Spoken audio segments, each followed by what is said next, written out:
$12 million over 8 years. That's supposedly the offer that we put to Carlton's Jacob Weitering earlier this week, which is unraveled, unleashed plenty of conversations and articles regarding St Kilda's supposed war chest. Headlines such as the two huge names and realistic targets St Kilda could chase with off-season war chest.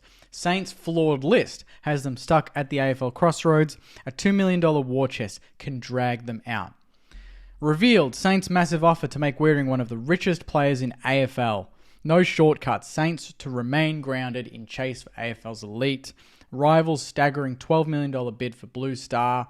Superstar Blue set to turn down $12 million from rival The Scoop. Who are the A-graders in cashed up St Kilda's sights? So who are those A-graders, you say? Obviously Jacob Weitering, I've just alluded to, is one of them. The other couple are Hugh McCluggage from Brisbane, Luke Davies-Uniacke from North Melbourne, and Andrew Brayshaw from Fremantle. Supposedly all aware that St Kilda have their sights set on them. Obviously, we are not going to be trying to land all of them. We're going to be trying to land one. And who that one is, I don't know. But my question to you watching at home is this going to make a difference? If we landed LDU, would that make a huge difference to our team? If we landed Andrew Brayshaw, would that make such a huge difference to our team? Would Hugh McCluggage on a wing make a huge difference to our team? In its current state? I don't think so.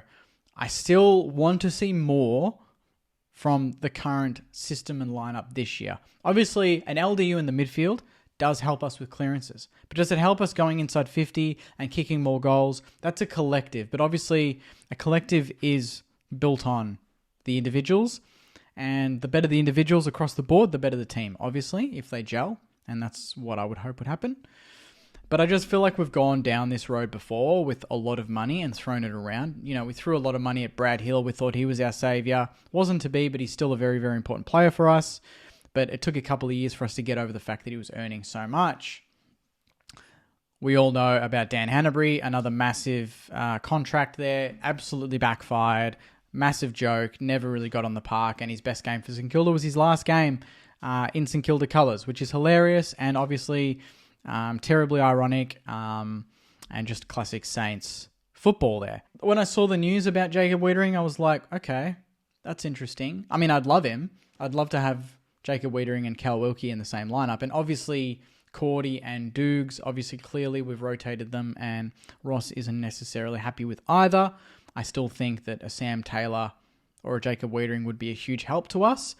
But our defense isn't the problem. We don't concede that many goals as it is. I feel like in a Ross line team, we could have a back line full of, I don't know, Jack Higgins, and I feel like we'd still somehow concede, you know, less goals than a lot of teams, just with the system that Ross plays. So I don't think we necessarily need a gun fullback to be a gun team. LDU and Brayshaw and McCluggage, obviously more midfield based, and I think that's the biggest need for us.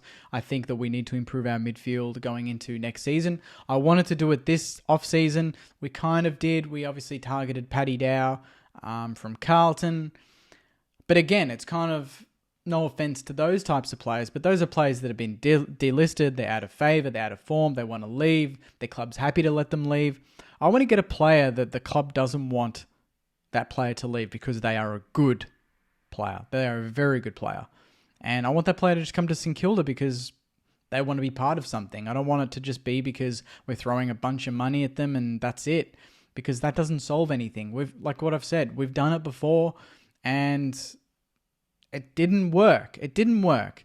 So I'm just a bit reluctant to agree with some of these headlines that say, St Kilda's in no man's land. St Kilda's got a shit list, but they have $2 million to throw around. That's the solution. It's like, no, it's not the solution. Obviously, we are going to hit the draft. It has been said that we want to use our first round pick this year. We're not going to be trading that. We're not going to be trying to put that into any sort of deals to get a better player because we obviously know that when Tassie come into play, they're going to get every handout under the sun from the AFL on top of already what the AFL do for North Melbourne, what they do for GWS and Gold Coast. It's going to make it even harder for every other team in the competition to really get the youth that they want. So you might as well get it done this year. The players that we're looking at, the one that I probably think is of the biggest need for us is LDU. Obviously, any North Melbourne player, if they don't win a game this year, obviously going to be looking around. I think Cam Zurhaar's another one. I think he might have signed, but I don't think that really means much these days. But LDU, I know Ross is a big fan of him. He's a clearance beast. He's been about out of form this year, even from North Melbourne fan perspectives when I've spoken to them. But when you look at the games that we've lost, and obviously the teams that we're competing with to make finals, and then obviously the top teams in the top 4, they've all got stacked midfields or just very good midfields. You don't need to have 4 All-Australians at the centre bounce. But if you got 1 or 2 in there, you're looking good. And obviously LDU is of a top level, I think. He's just a bit out of form. And in a good system, with a bit more confidence, I think he could be very valuable for us. Him with Jack Steele, and then you've got Machito and Filippo, hopefully, going through there will help us a lot, because that's where we lose our games. That's where we win our games, when we kind of just break even. And then when we lose our games, we're getting smashed from pillar to post in the midfield. But again, it's not necessarily, one player is going to fix everything. We still have major problems across the ground, but I think from obviously a relevancy perspective, this is really important as well. It's good to be in conversations like this, whether we get the players or not. I think it's just good to be in conversations, but you don't want to. I just don't want. I don't know if this is even a relevant comment. I just don't want to feel like the club's getting desperate. Like, I don't want to have this money and then see it as a shortcut to success, because I feel like we've tried that over the last 10 years and it hasn't worked. And now we've gone back to the draft over the last 3 or 4 years, and we've seen we're getting some pretty special players coming through there now. And in 3 or 4 years' time, they could be part of something pretty special. But I do agree, we do need to top up.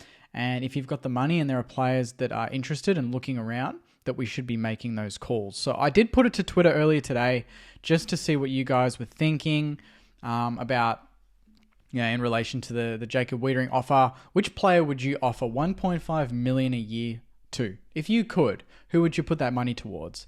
And Daniel said not gettable, but Bond, obviously. Possibly gettable, LDU. But honestly, I want us to focus on finding an elite midfielder of our own from the draft. Whatever that takes, these big cash splashes haven't really panned out. That's a great response. I did say we can do both. We can use our first round draft pick this year, get a good midfielder, and then we can go and get an LDU if he's interested and it eventuates. We can do both. We don't have to sacrifice one for the other, I don't think.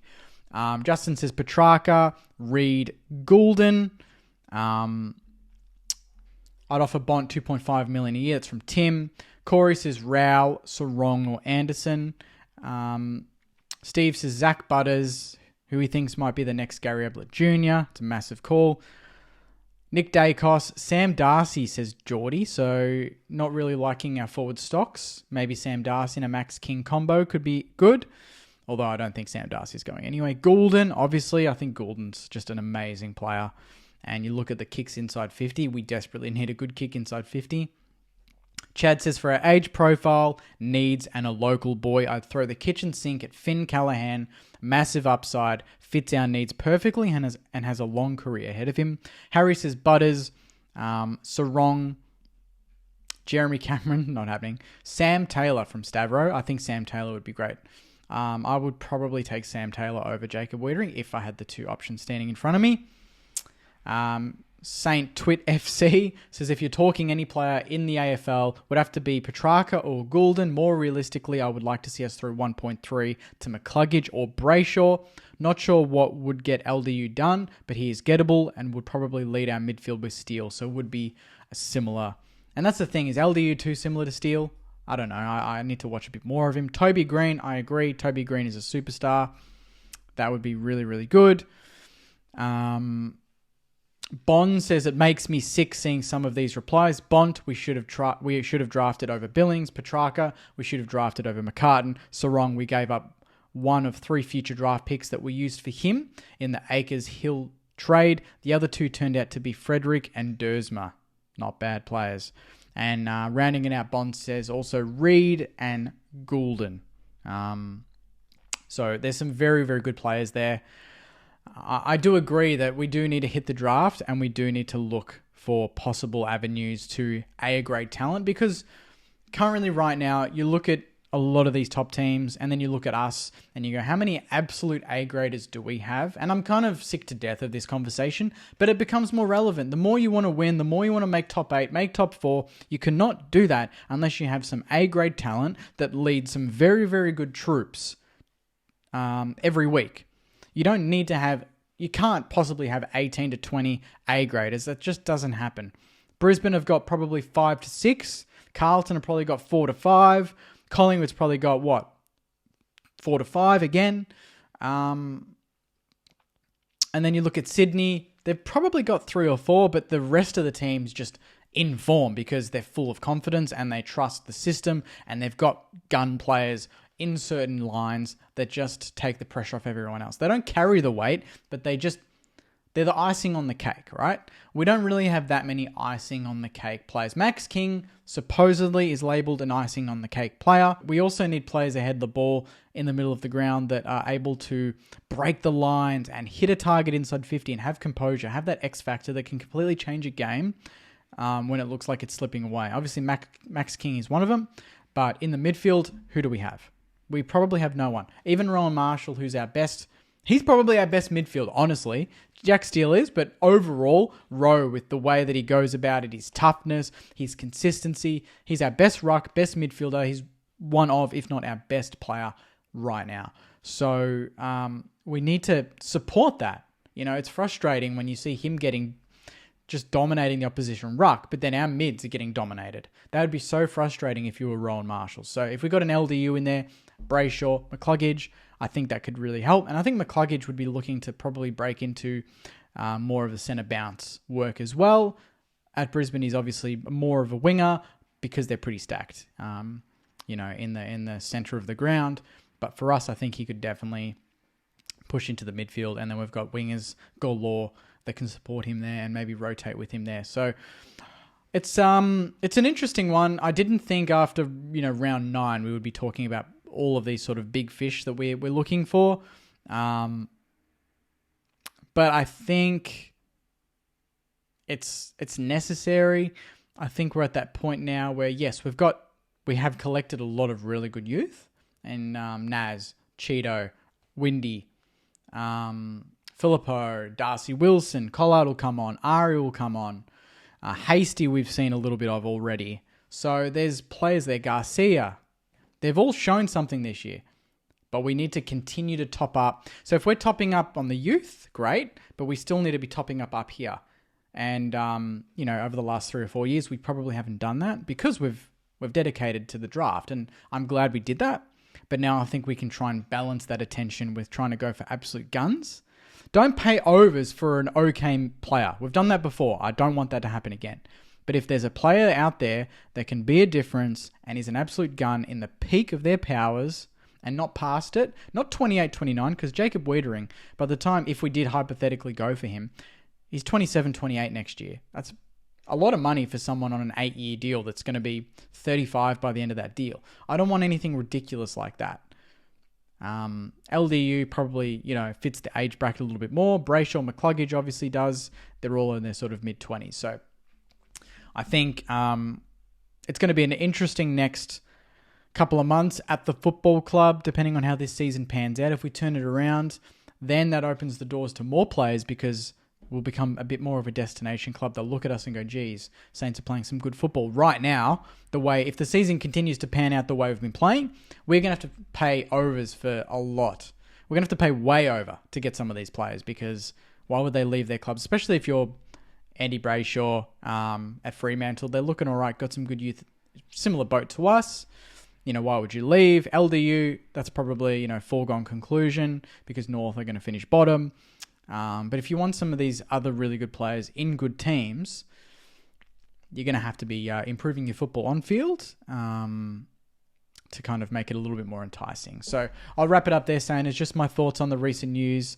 I don't think Jacob Weitering was ever going to come to St Kilda, to be honest. I think that we just threw that money there to kind of make him look a bit more expensive to Carlton and maybe make them overpay to keep him. But I do like the ambition. Comment your thoughts. Let me know what your feeling is towards having this supposed war chest, and what's the best use for it. Do we put it towards re-signing a Josh Battle and giving him a big pay rise, or do we try and do both if we can? Yeah, what's your take on all the big news and everything like that? Because it's it's interesting times. So I'll wrap it up there, Sanders. Thank you very much for watching. Please like the video, comment, and subscribe, and I'll see you after the game tomorrow night. But until then, enjoy the rest of your week, and as always, go Mighty Sanders. See you guys.